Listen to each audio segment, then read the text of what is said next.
All right, Jesse on fire. Welcome back to the channel. So, feeling a little bit better today than I did yesterday, but still not even close to 100%. But let's talk, because I want to do a video talking about UFC 253 and then also a little bit more about Khamzat Chimaev, because I am fully on board with this guy. And I mean, like, fully on board. And and I'm not talking about like he really resonates with me like on a personal level, but I'm talking like as a fighter, dude. This guy is like, I literally would be so high. Like if he got just thrown into a title fight right now, like I actually don't feel like I have my finger on the pulse on this. Matter of fact, before I even say that, if you like the content, subscribe and ring the bell. I say it every time, just do it. Anyway, but yeah, I don't know if I'm not sure if I have my finger on the pulse, because what I'm about to say is just absolutely a fact for me and probably a lot of other people that are hardcore fans, which is this.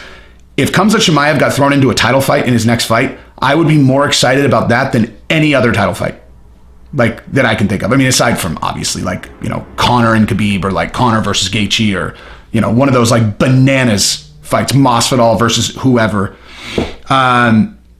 But look, aside from those super fights, John Jones, DC, etc.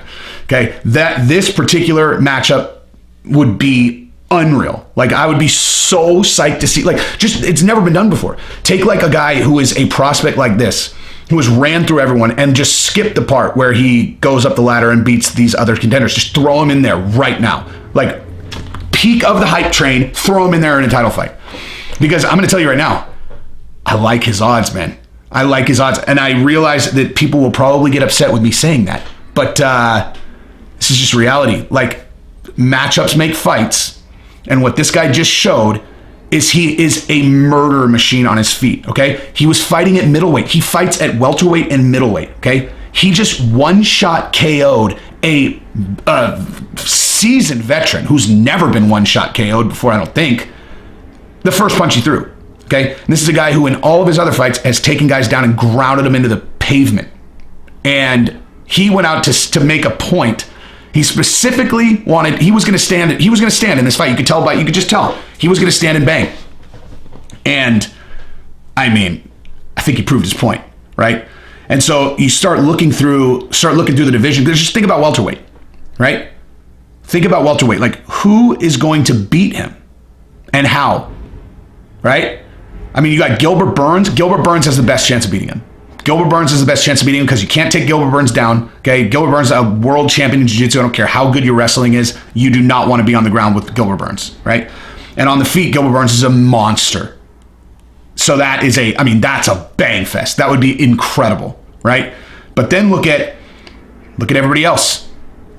I mean, he to me, I mean, I will admit, I've seen him throw like one punch on his feet. But that punch was unbelievable. The way that he was, carving off God, I'm sick, dude. I cannot think. Cutting off the ring. He set that up perfect. He knows these guys are thinking about the shot. And I don't know. I'm probably getting ahead of myself, but I think that he has a significant advantage on the feet over Usman. And as I'm saying that, it sounds ridiculous because I've only seen that little bit, but Usman doesn't have one-shot knockout power like that. Colby sure as hell doesn't have one-shot knockout power like that, right? So like the wrestling nullifies. And this guy has crisp knockout power, like real knockout power, Masvidal knockout power. And with Masvidal, this guy's going to have a significant advantage on the ground. He can take him down. So from a matchup perspective, I just don't see anybody except Gilbert Burns who matches up well against him. That's why I think Gilbert Burns is going to beat Kamaru Usman. Same exact reason. Is like, he nullifies his ability to take the fight to the ground, which he has over everyone else. And on the feet, he's better. Pretty simple. I mean, pretty straightforward. And that's what Khamzat Chimaev looks like. He's like a Gilbert Burns, except wrestling instead of jiu-jitsu. I mean, with obviously submissions and all that. But yeah, man, I'm on board. I am fully on board. And again, at 185, I can't see him carving through the top 5 guys at 185. That's a harder sell for me because there's a lot of talent up there. Like you've never seen anyone take Israel Adesanya down and keep him there. And on the feet, Israel's going to, come on. Israel's going to win on the feet. And Yeah, I mean, that at 185, that this doesn't apply, but at 170, it does. Anyway, so with that out of the way, now let's talk about UFC 253, because let me tell you something. This fight card is soft. I thought it was, I looked, I'm like, oh, Adesanya versus Costa, amazing. Blachowicz versus Dominic Reyes for the vacant 205 belt, awesome.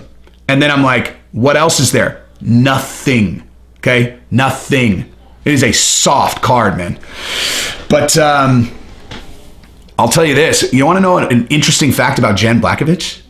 Check this out. 2017, he had lost 4 of his last 5 fights. Okay, so you want proof that a person can rejuvenate their career?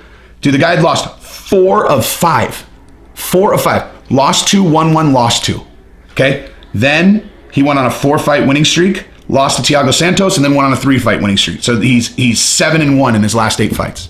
Okay, that is impressive, man. That is impressive. I mean, he's just, I don't know. These Polish guys, he looks like the kind of guy that he wouldn't even remember that he had lost 4 or 5. He's going to his next fight like, I like to fight. That's die. Not a whole lot going on. Yeah, that's what they always say about, that's what they always say about the Polish. But was that racist? Probably. Don't care. Anyway, but Dominic Reyes, I haven't seen a chink in his armor so far. So I don't know who I think is going to win that fight, to be honest with you. I'm kind of leaning towards Dominic Reyes, though. I think he's going to be able to keep the distance, piece up Jan. I think he wins by decision. That would be my guess. Costa versus Israel Adesanya. Oof. Man, that is such a hard call. I mean, basically, Israel Adesanya is for sure going to have a bigger gas tank, and Costa was tired. That's something that people need to realize, that Costa was very, very tired at the in the 3rd round of that fight against Yoel Romero. Tired. Okay. Have you ever seen Israel Adesanya tired? Like where he wasn't still firing? Look at the Kelvin Gastelum fight. He looked like he had been run over by a truck, and he's still firing in the 5th. So if you go off that, I like Israel Adesanya. However, I don't think there's ever been anybody who is a bigger killing machine to go after Israel. Like Yoel Romero is that type of fighter if he would just let his hands go and just fight. But and that's exactly what Costa's going to do. Costa's going to press him, and he's going to throw bombs. He's going to throw bombs at him, and he is dangerous. If you guys haven't watched a lot of Costa's fights, go watch some, right? He's a wrecking ball, a killing machine. So, yeah, I mean, I don't really have any idea who's going to win that fight. Like, none. But, I mean, I guess the smart money's still on Israel Adesanya, but dude, Costa's a beast. If the betting odds are heavily favoring Israel Adesanya, he's a smart bet to bet on Costa, man. He could win that for sure. Anyway, that's pretty much what I got today. My brain hurts. So if you like the content, subscribe and ring the bell. By the way, I'm going to have an amazing video on Jesse on everything very, very shortly, because if you guys haven't been paying attention, the Spotify are trying to get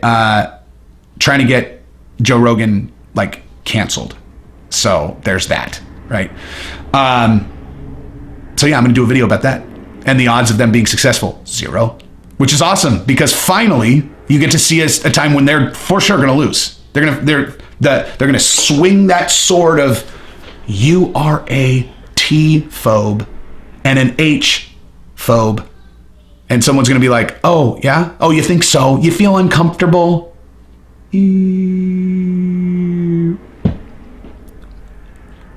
Fuck you.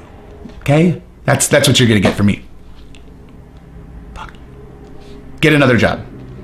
Anyway, if you like the content, subscribe, ring the bell. Peace.